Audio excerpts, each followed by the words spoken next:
ରୁଟି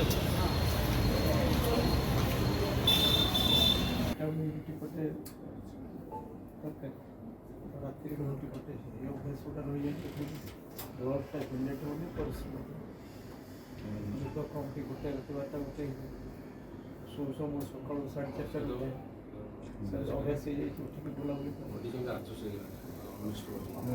ସେଇଟା ହେଲେ ବି ବଡ଼ିଟା ଆଗେ ବାହାଘର ବଡ଼ିଟା ଆଗେ। ମୋର ସେ ବନ୍ଧୁ ସାନ ଭାଇ ଅନେକ ଥର ବିଧାୟକ ଏକାଠି ଥିଲୁ।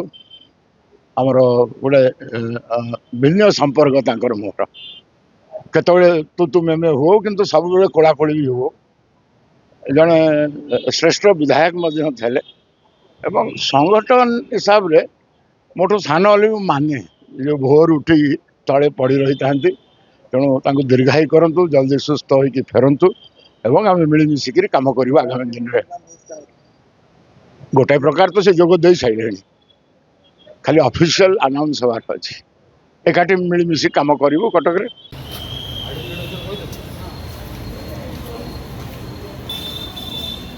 ରୁଟି ପଟେ ତରକାରୀ ରାତିରେ ରୁଟି ପଟେ ଏ ଅଭ୍ୟାସ ଗୁଡ଼ା ରହିଯାଇଛି। ବ୍ଲଡ଼୍ଟା ଜେନେରେଟ୍ ହେଉନି, ପରିଶ୍ରମ ନିଦ କମ୍ କି ଗୋଟେ ରାତି 12ଟା ଗୋଟେ ଶୋଉ ଶୋଉ ମୁଁ ସକାଳୁ 4:30 ଉଠେ। ଅଭ୍ୟାସ ହେଇଯାଇଛି, ଉଠିକି ବୁଲାବୁଲି ସେଇଟା ହେଲେ ବି ବଡ଼ିଟା ଆଗେ ବାହାଘର ବଡ଼ିଟା ଆଗେ। ମୋର ସେ ବନ୍ଧୁ ସାନ ଭାଇ ଅନେକ ଥର ବିଧାୟକ ଏକାଠି ଥିଲୁ। ଆମର ଗୋଟେ ଭିନ୍ନ ସମ୍ପର୍କ ତାଙ୍କର ମୋର। କେତେବେଳେ ତୁ ମେ ହୁଅ, କିନ୍ତୁ ସବୁବେଳେ କୋଳାକୋଳି ବି ହୁଅ। ଜଣେ ଶ୍ରେଷ୍ଠ ବିଧାୟକ ମଧ୍ୟ ଥିଲେ ଏବଂ ସଂଗଠନ ହିସାବରେ ମୋଠୁ ସାନ ହେଲେ ବି ମାନେ ଯେଉଁ ଭୋର ଉଠିକି ତଳେ ପଡ଼ି ରହିଥାନ୍ତି। ତେଣୁ ତାଙ୍କୁ ଦୀର୍ଘାୟୁ କରନ୍ତୁ, ଜଲ୍ଦି ସୁସ୍ଥ ହୋଇକି ଫେରନ୍ତୁ ଏବଂ ଆମେ ମିଳିମିଶିକିରି କାମ କରିବା ଆଗାମୀ ଦିନରେ।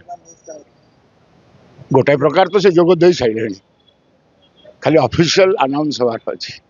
ଏକାଠି ମିଳିମିଶି କାମ କରିବୁ କଟକରେ।